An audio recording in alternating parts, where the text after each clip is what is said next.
Currently, we can create new data records in our application without validating fields. For example, the name of an employee should be defined as a required field, as we need it in our process.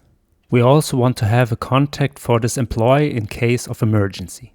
If we create a data record here, for example, it will simply be saved, and the important information will be missing.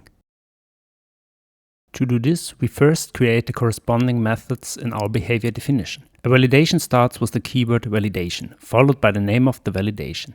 A validation should always be performed when saving, to prevent incorrect data records from being saved. Finally, validation should be applied when a data record is created and updated. We will then copy the validation accordingly, as we want to create 3 different implementations. We will also create a determination that begins with the keyword determination. This will later determine address data that we need in the process. The determination should always be performed when the data record is changed, both when it is created and when it's changed. After the definition, we can create the methods using QuickFix or Control1. The 4 methods are created in the behavior implementation, where we can then continue working. Let's now implement the first validation as a prototype for the other cases. To do this, we want to define a helper method in our auxiliary class to read the data from the current request. In our validation, we first create an instance of the helper class and then call the method. Since this doesn't exist yet, we can create this using a quick fix. In the next step, we still need the correct type for passing the keys into the method. We get the element information via F2 and can then copy the type to our class. We can then implement the read entity in the method. It's generally best not to read all fields, but only those required for validation. Since we want to return the result, we need to create a return type in the class. We get this information via the element information in the result of the EML statement. Once the method is fully implemented, we can format it again with the ABAP cleaner. Then activate it and close the object, since we won't be making any further changes here. Let's now begin implementing the validation logic. To do this, we go through the data records currently being checked. Here it is sufficient to process the data records that currently contain errors. This means that in the where condition, we restrict the search to records where email and phone are still empty, since at least one piece of information should be filled in. This means that all the data records within the loop are faulty. First, we fill the failed structure to inform RAP that the data record is faulty. All relevant keys are populated using the T-key field, which means we have to write less for longer keys. Next, we want to provide the user with an error message. To do this, we need to populate the reported structure. In the message field, we create the error message that should be displayed in the UI. We set the severity to error, which results in a red message in the UI. To create a message and keep it translatable, we create a new message in our components message class. Once we have created and saved the text, we can populate the message variable in the validation. Let's now test the current state of the validation and go to the UI. We create a new customer record and save it with the empty information. We now receive a corresponding error message in the UI above and via the message output. At the moment, however, the user doesn't yet know which fields is actually affected. Therefore, we want to highlight the 2 fields in the UI. For this, we populate the corresponding elements in the reported structure using the element. Here we set the value for both fields to on. If we now check the behavior again in the UI, the error message from above has disappeared. If we click directly on the error message, we are taken to the phone field in the UI. Both fields are highlighted in red in this case, so the user knows which information is still missing. To ensure the validation is now complete, we must restrict the contact type. Otherwise, the validation would apply to all records, but it is only intended for the customer. Now let's finalize the further validations in the object. For this, we copy our validation as a template and fill in the remaining informations. Since the key structure is not defined exactly the same, but contains the same fields, we add a corresponding as a mapping. We then adjust the checked fields so that this validation only applies to the employee. Since a different error message should appear here, we create an additional message and replace the current message in the method. The third check should validate that the first and the last name is defined for a customer and our employee. Therefore, we adjust the where condition again and restrict the data.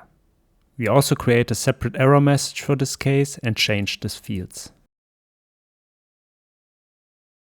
For the test, we switch to the UI and create a new employee. We leave all information blank and attempt to save the data record. We receive error messages for each section of the form and can use them to fill in the required fields, which are now highlighted in red on the form. Now we assign a name and an email address and save the entire dataset. For the determination, we now create a new interface. For this, however, we first need a corresponding package in the hierarchy. To do this, we first define a general package for interfaces. Below this, we then create an interface that will determine address data. To define the new interface, we use an IDE action in Eclipse. You can also find this as an open source project linked in the description. The action takes over the generation of the artifacts and establishes the various relationships between the classes. To do this, we first need a name and a description, which will be used to create the objects later.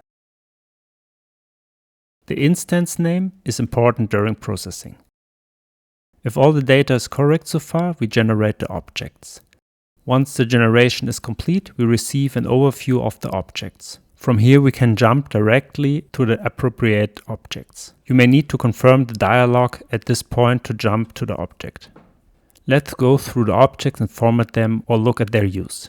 We can later pass test doubles via the injector without adjusting the actual logic.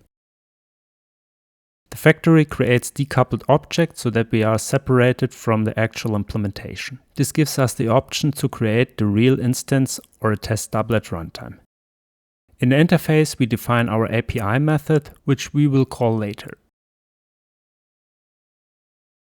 We then implement the method in the actual class. In this example, we first create a dummy implementation and map two postal codes to city and country. In a later video, we would then use a real API for this.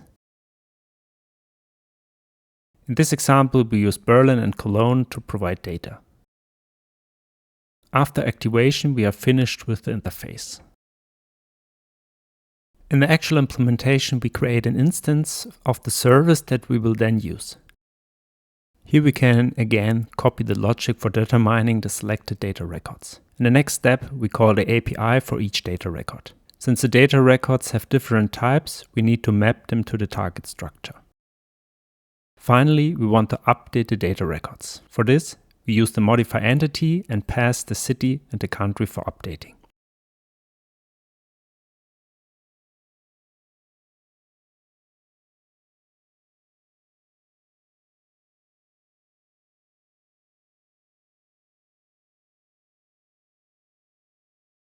To ensure that we will only make changes when the conditions are met, we set a where condition in the loop. The postal code should be filled in and at least one of the two target fields should be empty.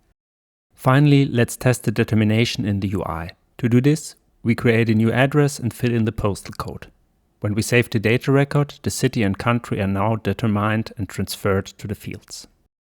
There is one thing that bothers us right now. The data is only updated when we save. This means that the user can't see whether the correct data was determined before saving. Therefore, we will change the determination logic so that it runs whenever the zip code field changes. We also implement a side effect on the field. This automatically updates the UI when the field is changed and the cursor leaves the field. To ensure the side effect is used, we must declare its use at the consumption level. If we then go into the application and create a new address, we can fill the zip code with a new value.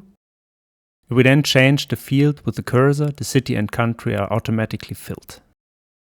In today's episode, we have implemented additional checks in the UI to validate the completeness of the input. Depending on the input, we can use a determination to add further information without the user having to interact. The side effects allow the changes to be displayed immediately in the UI. Manual refreshing is no longer necessary.